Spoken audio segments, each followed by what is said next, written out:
в гостях Мэтью МакКонауэй, Мэтью МакКоннор, Мэтью МакКонахи, Мэтью МакКонаги. Под кайфом и в смятении, а также актер. Я очень рад. Мэтью Дэвид МакКонахи родился 4 ноября 1969 года в городе Ювалте, штат Техас. МакКонахи родился в религиозной консервативной семье. Его мать Мэри Кэтлип Маккейб работала воспитательницей в детском саду, а позже стала писательницей.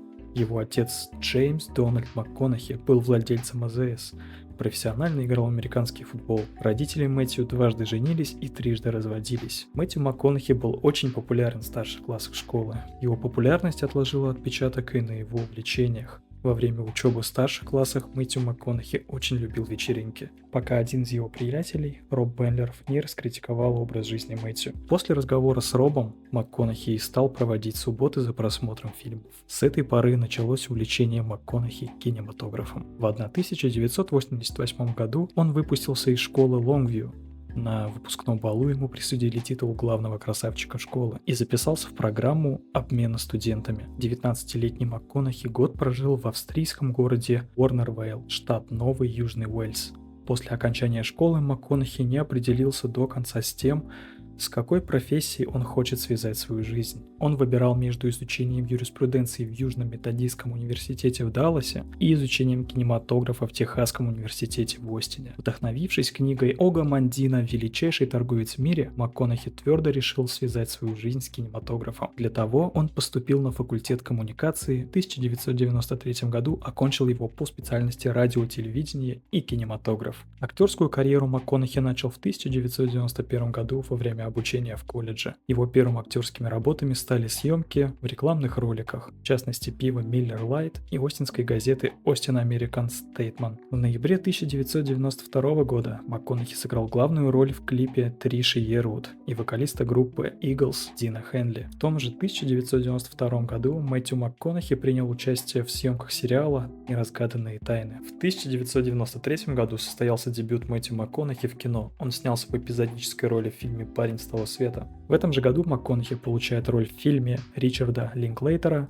«Под кайфом и смятением». МакКонахи рассказывал, что попал в фильм благодаря случайному знакомству с продюсером фильма Джоном Филлипсом. Фильм получил положительные отзывы и приобрел культовый статус, особенно в университетских городах США. Квентин Тарантино включил его в свой список 12 величайших фильмов в истории для журнала Sight and Sound. После последовали второстепенные роли в таких фильмах, как «Техасская резня бензопилой 4. Новое поколение», «Ангелы у кромки поля», «Парни по боку». В конце 90-х играл главные роли в фильмах «Контакт», «Амистад», «Это с телевизора», «Ю-571» и «Братки Ньютоны».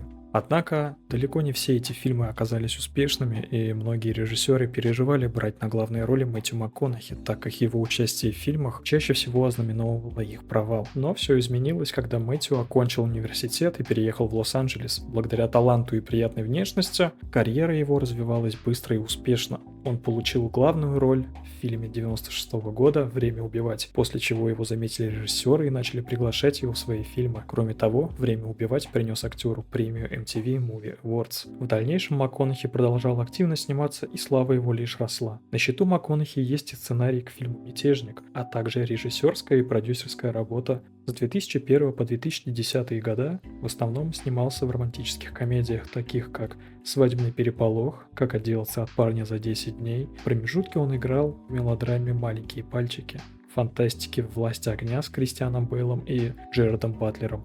В триллере «Деньги на двоих» он сыграл вместе с Аль Пачино и Рене Руссо. Снявшись в большом количестве романтических комедий, Мэтью стал рекламным лицом бренда Dolce Gabbana и снялся в рекламе аромата The One. МакКонахи встретился со своей нынешней женой, бразильской моделью Камилой Алвес, в 2006 году. Их помолвка состоялась 25 декабря 2011 года. Пара женилась по католическому обряду 9 июня 2012 года в городе Остин, штат Техас, в котором проживает семья МакКонахи. У пары 3 детей, дочь Вида и сыновья Леви и Ливингстон. Кстати, у всех детей, как и у жены, двойная фамилия – МакКонахи Алвес. За относительно короткое время Мэтью полностью изменил свою жанровую ориентацию с романтических комедий на серьезные фильмы. Свой поворот в карьере он описал в собственной книге и прокомментировал в юмористической манере. «Было так, я был парнем из романтических комедий, полуголым мужиком на пляже, и это было неплохо. Да, я говорил это и могу повторить сейчас. Эти ромкомы платили за дом и за пляж, где я лежал без рубашки. Моя вина. Но также я замечал, что мой образ в коллективном восприятии аудитории в глазах голливудских финансистов сильно меня ограничивает. Другие роли, которые мне нравились, драматические роли, мне не предлагали. Они просто были недоступны. Поэтому МакКонахи выпал из голливудской жизни на 20 месяцев и даже отказался от участия в романтической комедии, за которую предлагали $14,5 миллионов.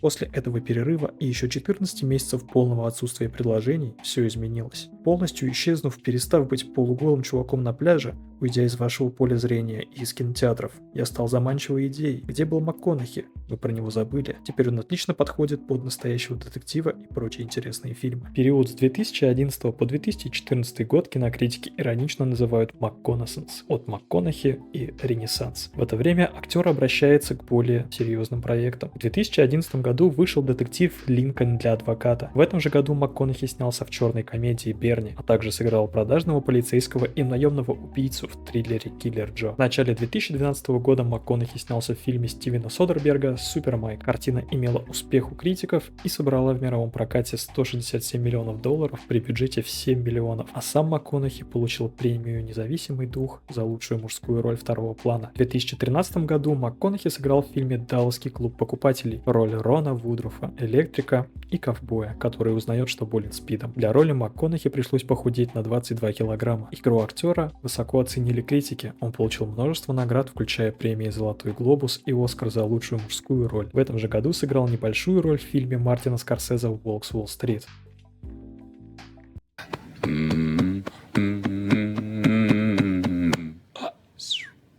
В 2014 году вместе с Вуди Харрельсоном сыграл главную роль в первом сезоне сериала «Настоящий детектив».